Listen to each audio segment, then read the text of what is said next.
Hello, beautiful. I'm your host, Nicole Goff. Welcome to the Ecstatic Life Podcast, the podcast for women who want it all: health, wealth, freedom, authenticity, love, beauty, all of the hidden gems just waiting to be uncovered. This is the podcast for women who are ready to discover their inner creatrix, to discover their inner manifester, and who want to find the ecstatic in every day. Hello, and welcome back to the Ecstatic Life Podcast.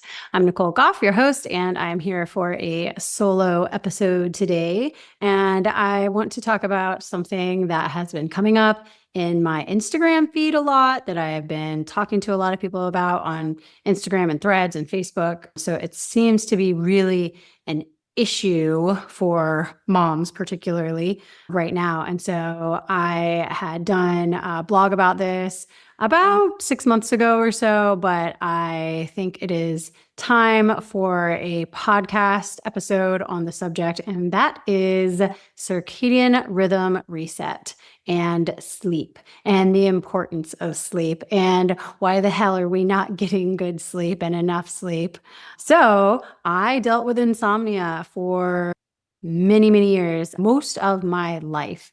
Even as a child, I was not so great at sleeping. I remember having some night terrors, and I remember a lot of times just getting up and getting into my parents' bed and being up in the middle of the night with like anxiety as a kid. So I never slept good.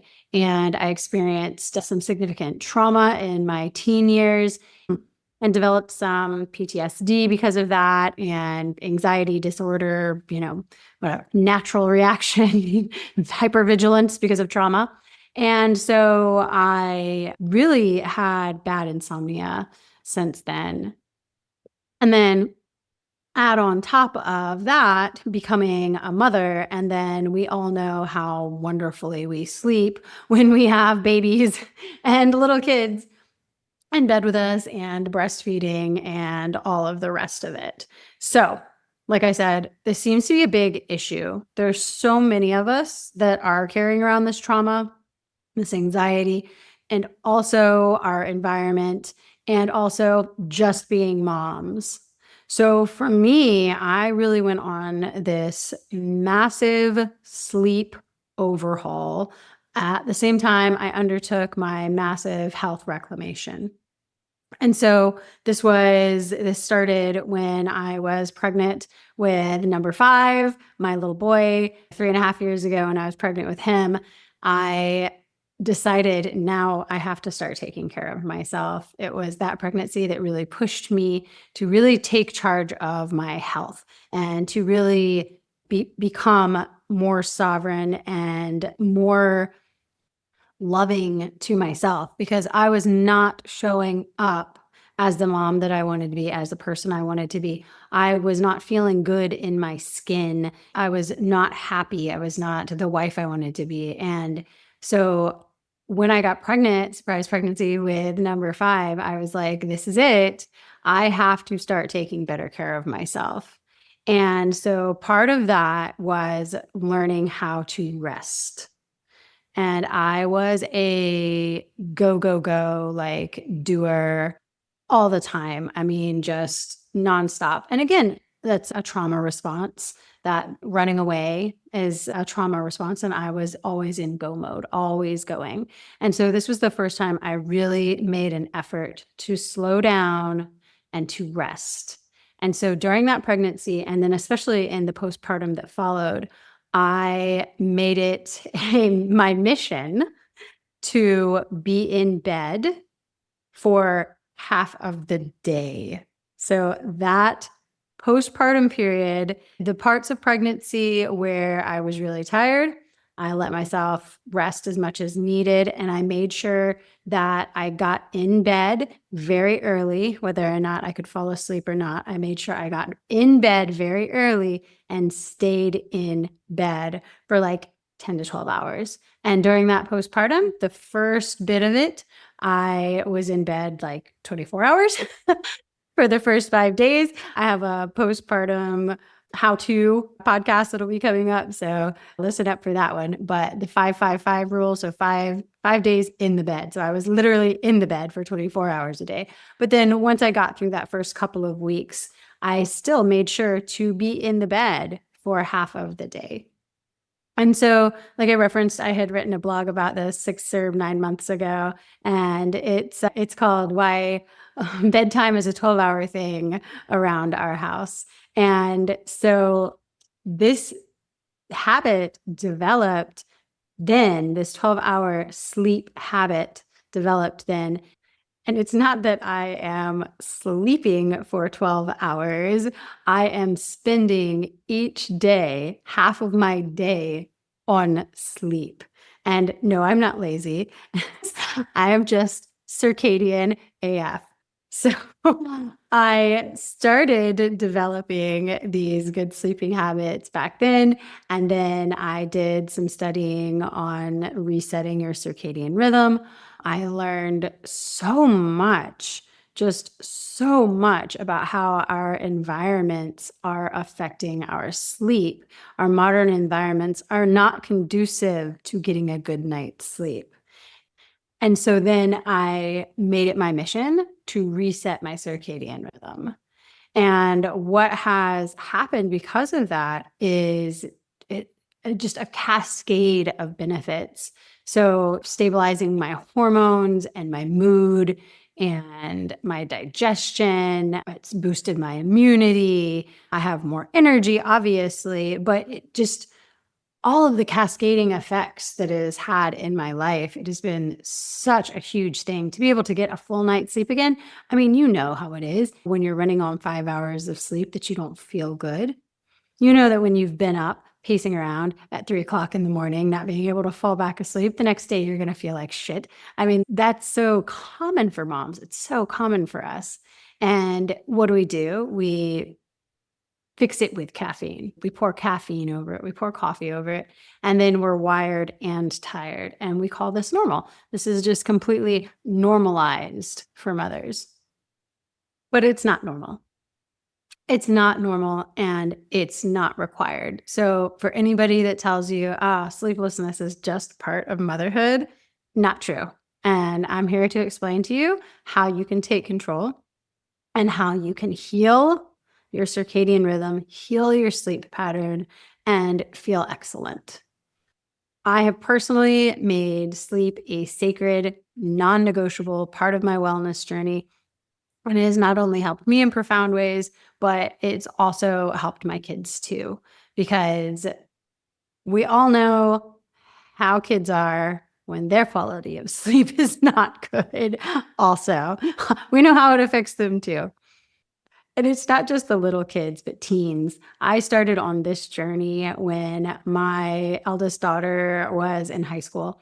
And I noticed how profoundly the lack of sleep was affecting her too. And so on this journey, I also encouraged her to take up some of these habits, although can't completely control how the teens are going to sleep. But some of these tips that I started taking on, she imparted in her own life. And I think it's definitely helped her now that she's a mom as well. So, like I said, the big problem as I see it is that our modern life really disrupts the natural rhythms. So, screens, the blue light, the way we eat, constant stress, hustle culture, modern life really dishonors our regular sleeping and waking cycles. And that sleeping and waking cycle is your circadian rhythm. It's your body's natural clock.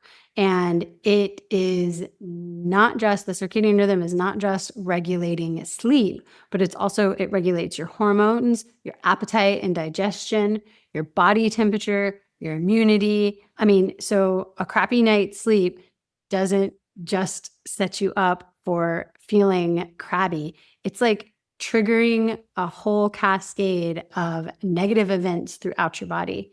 And if it's not corrected, these things lead to disease. So insomnia and not getting adequate sleep is linked to obesity and cancer and cardiovascular disease and mood disorders.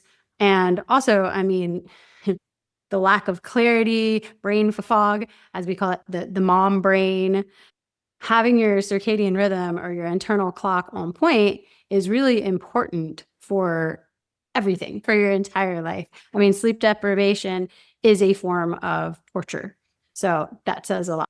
And so our daily cycles of light and dark most profoundly contribute to setting our circadian rhythm. And in the times before electricity, we woke up and we went to bed by the sun. But in our modern era, we not only have access to light 24 hours of the day, but we also have the unnatural blue light from our technology. And now we have all of these weird LED bulbs. We can't use incandescents. Incandescents are bad now. So we have all this blue light, all this LED light that is not only going into our eyes, but it's absorbed into our skin through our skin as well. And in nature, the only time that we are supposed to be exposed to that wavelength of light is at noon. And so our bodies, when we're having blue light from our cell phones and our tablets and computers and TVs and everything, that's like essentially like if like you have the equivalent of noonday light hitting you at all times.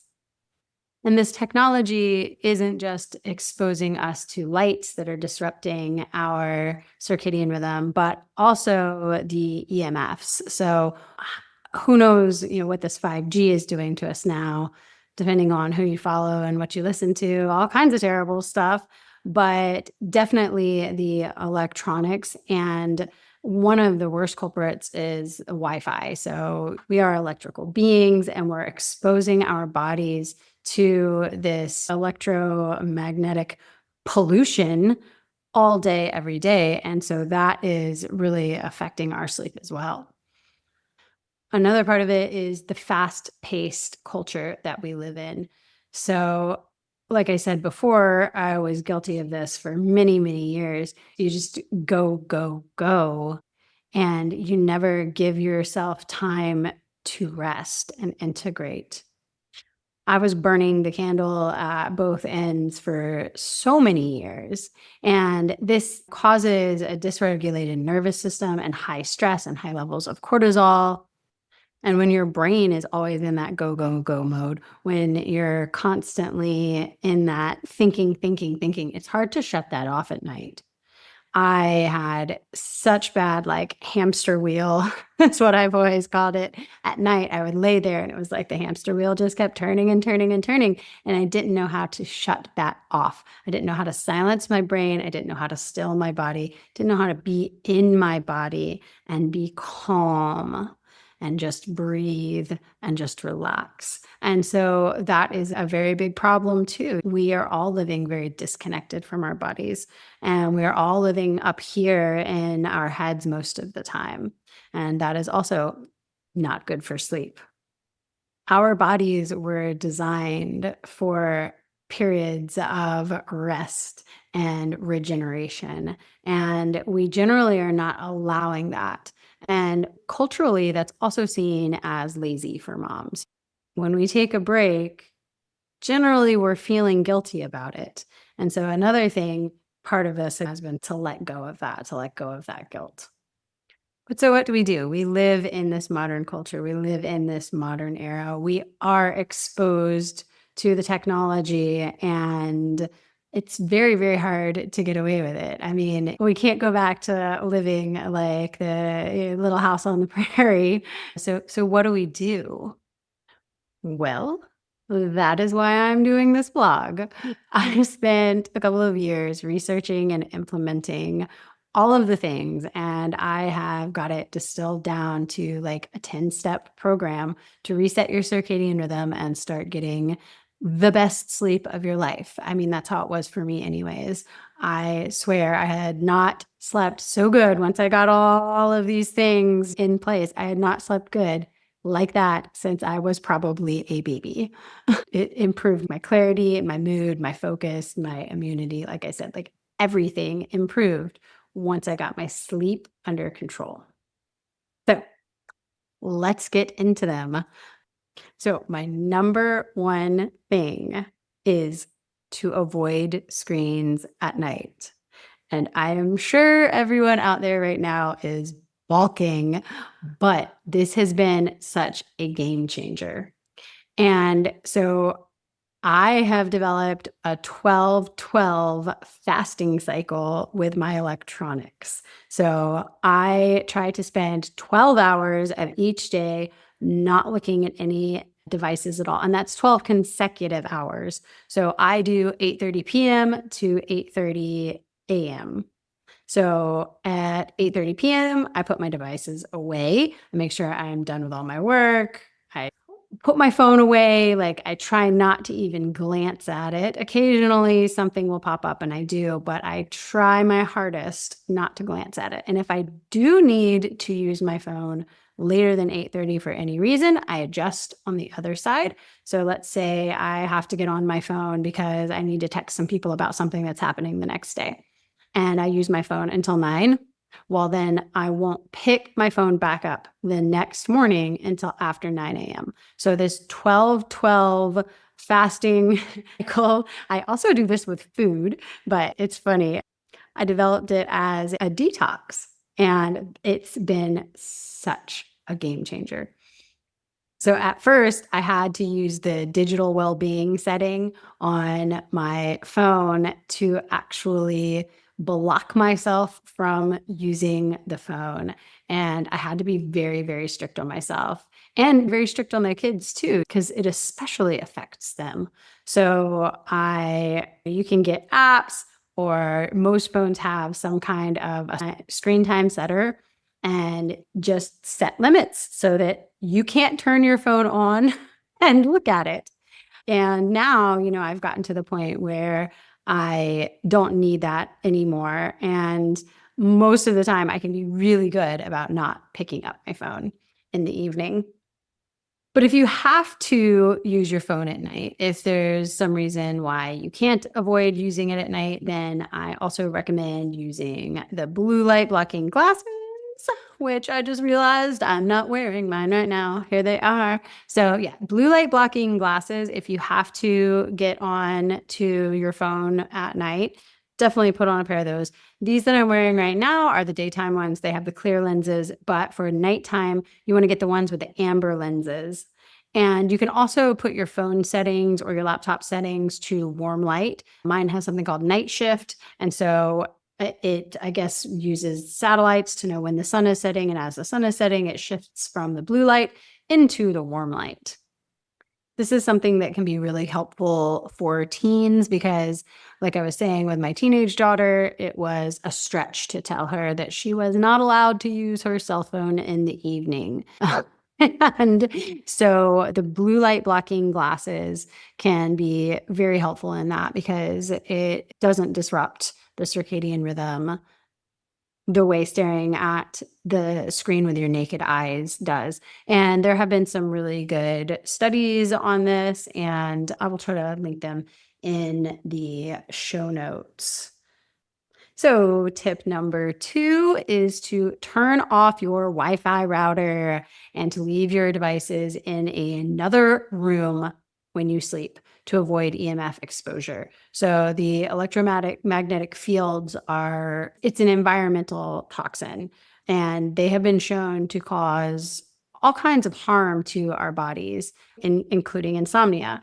And so your Wi-Fi router is a huge source of EMFs.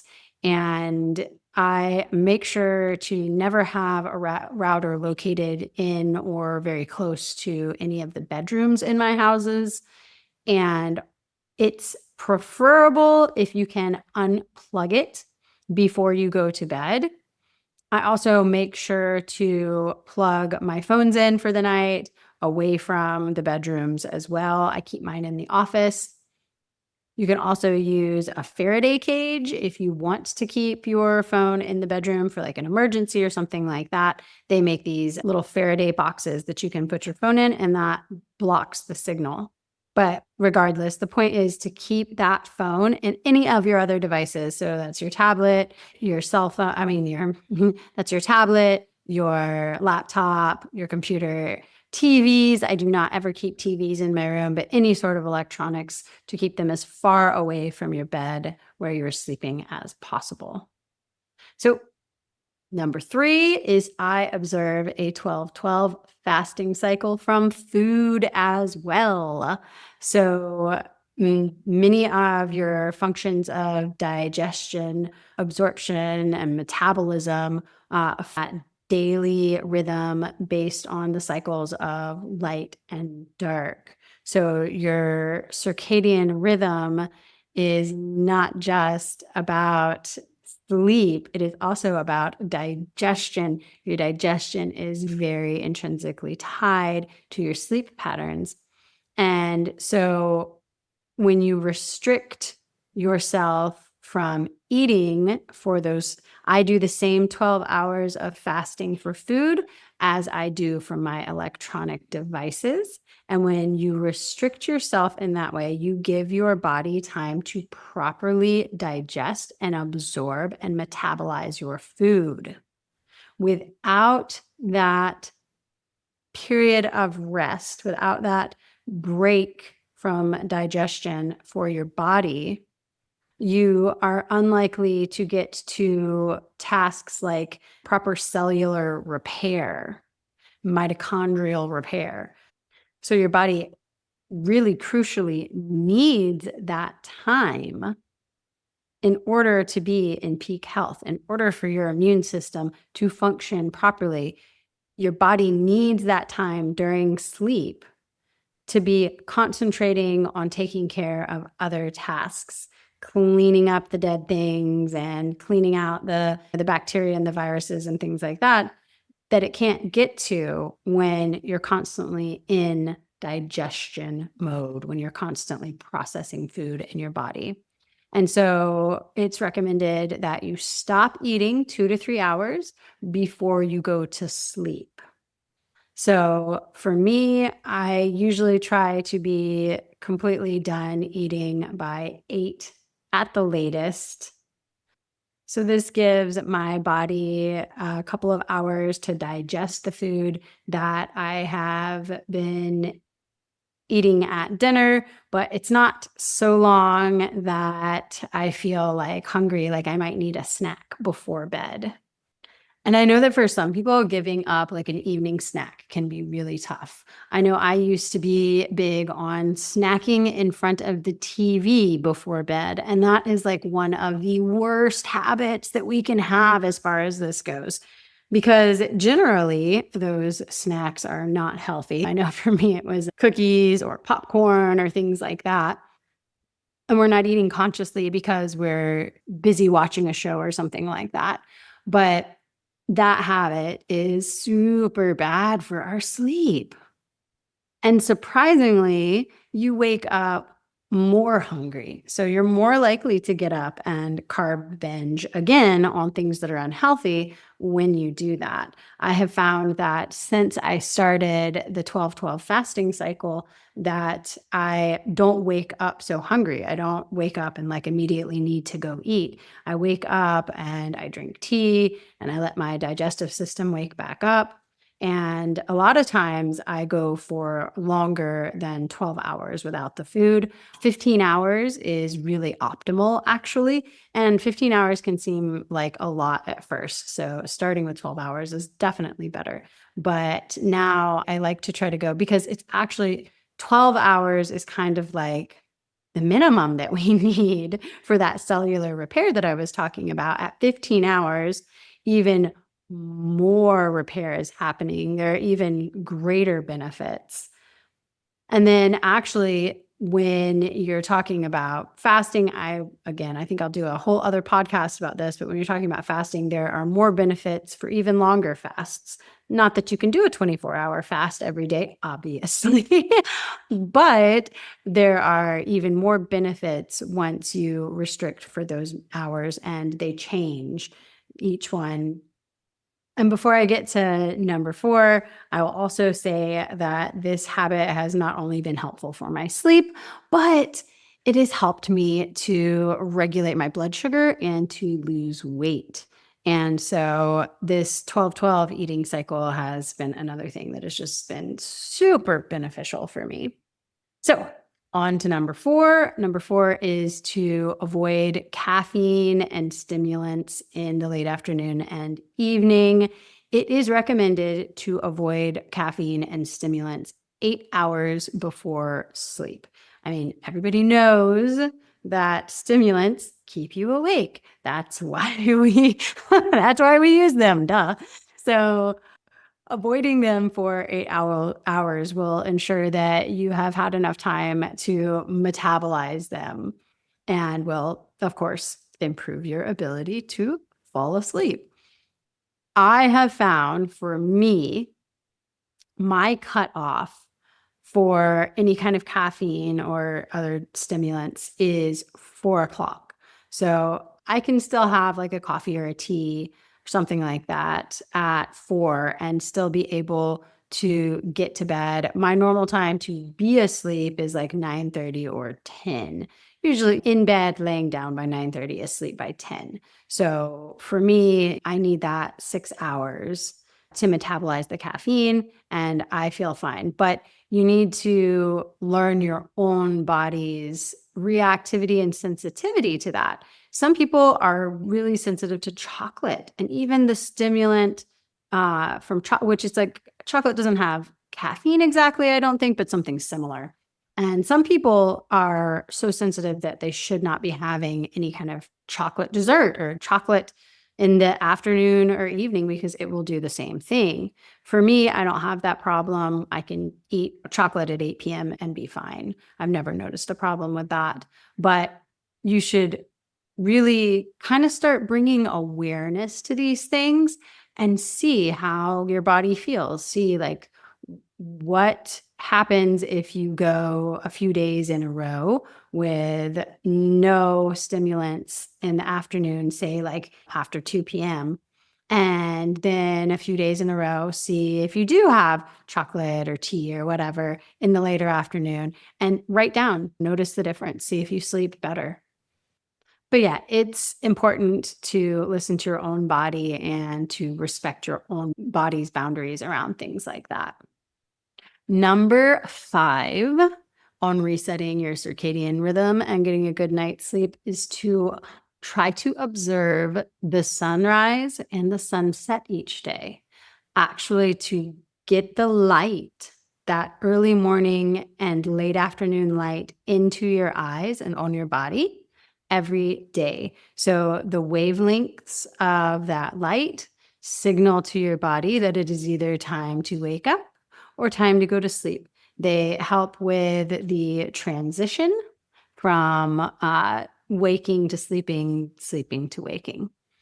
And so I try to get up in the morning and get outside and water my gardens and to feed the chickens first thing in the morning. Stepping on the ground and grounding is also very helpful, connecting with the earth's energy, and then to get that sunshine on my body. When I wake up, if I wake up before sunrise, I I try to make it to a window and to watch the sun come up or go out on my porch to see the sun come up. But if for some reason you can't, you either sleep in, or if for some reason you just have to be indoors during those times, you're unable to actually observe the sunrise and the sunset, it's important to mimic that with the lighting in your house. So to slowly lighten up your house in the morning, not just immediately throwing open the curtains and turning on all the lights. That's actually shocking to your body.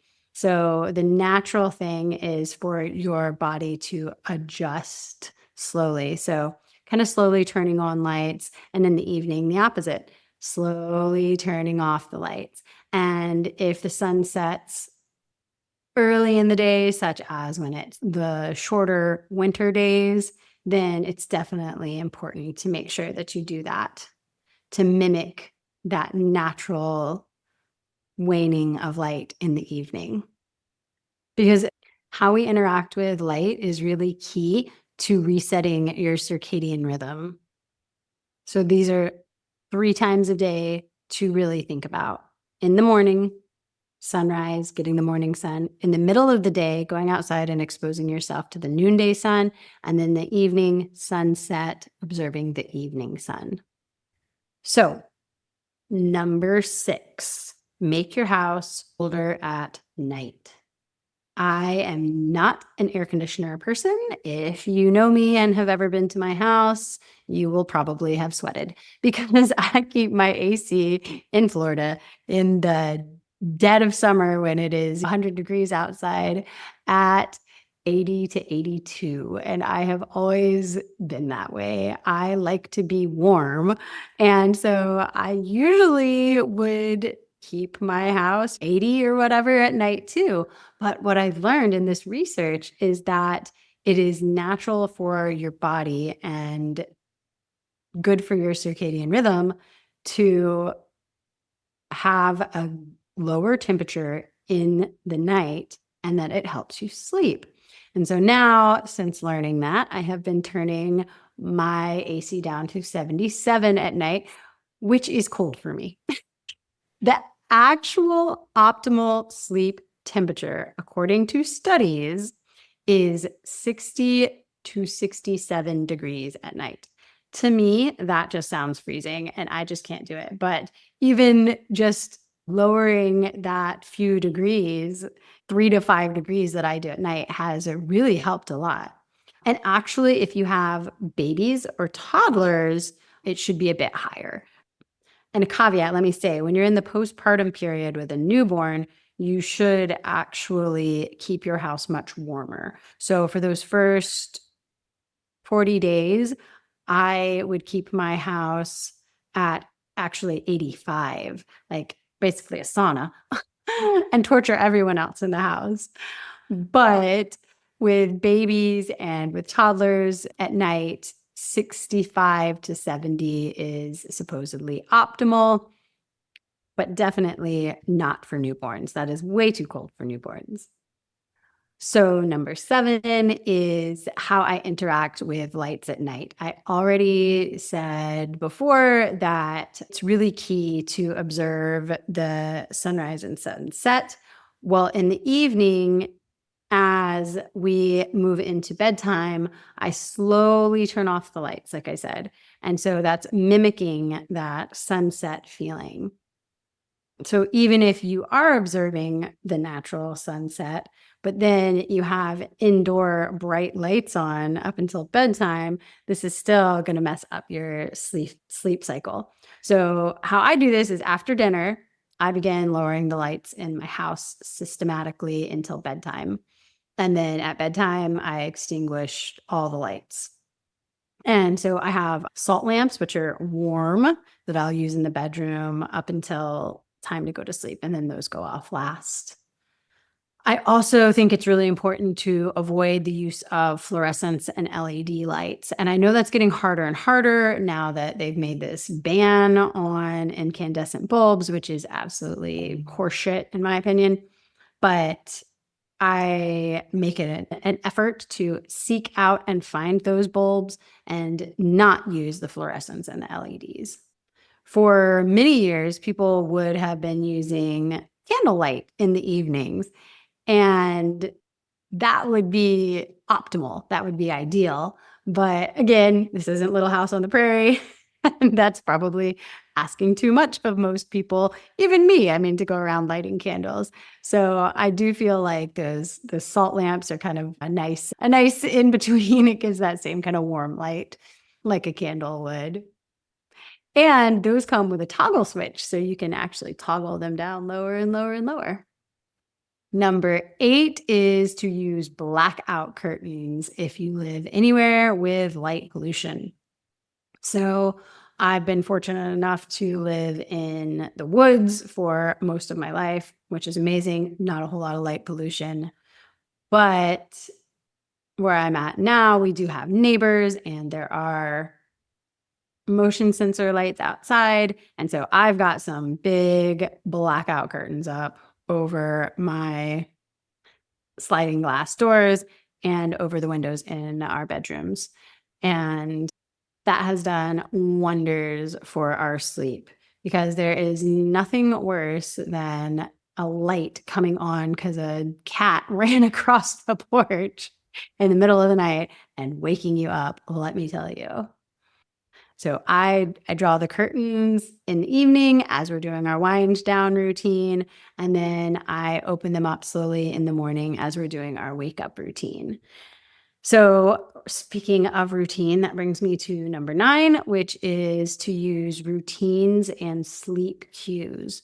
And as moms, we all know that our kids thrive on routines and cues, but actually, so do we. So, it is hardwired into us to recognize and expect these cues to move into sleep.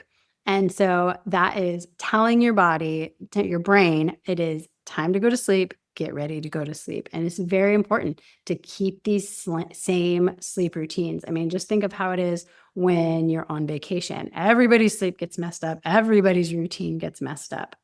And so I have a specific routine we use every night. Like I said, we have the lighting routine. That's part of it. That's a cue. The AC getting turned down. That's a cue. We also have bath time and brushing our teeth and reading stories and snuggling in bed and saying our prayers and what we're thankful for, giving our gratitude, talking about what we want to have sweet dreams about. This is a routine that we do every single night. And it's not only become something that's beloved that my kids look forward to every day, but physiologically, this is cueing yourself up that it is time to go to sleep. And so the last one, number 10, is to wake up slowly. So you know how it feels to wake up to a blaring alarm, shocking your system. I mean, feeling kind of like groggy and hungover, like from sleep, not getting enough sleep usually. And it's a terrible feeling. That is a terrible feeling. And so that is not good for your body. That is not good for your nervous system. And so once you have your circadian rhythm reset, you will naturally start being able to wake up without the use of an alarm. Waking up slowly and allowing your body to integrate in the morning is super important. The modern way of waking to an alarm, jumping up, and chugging a cup of coffee is equivalent to a caveman waking up to see a lion outside of his cave door.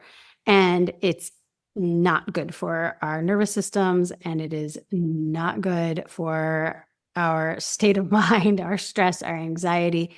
It releases so much cortisol.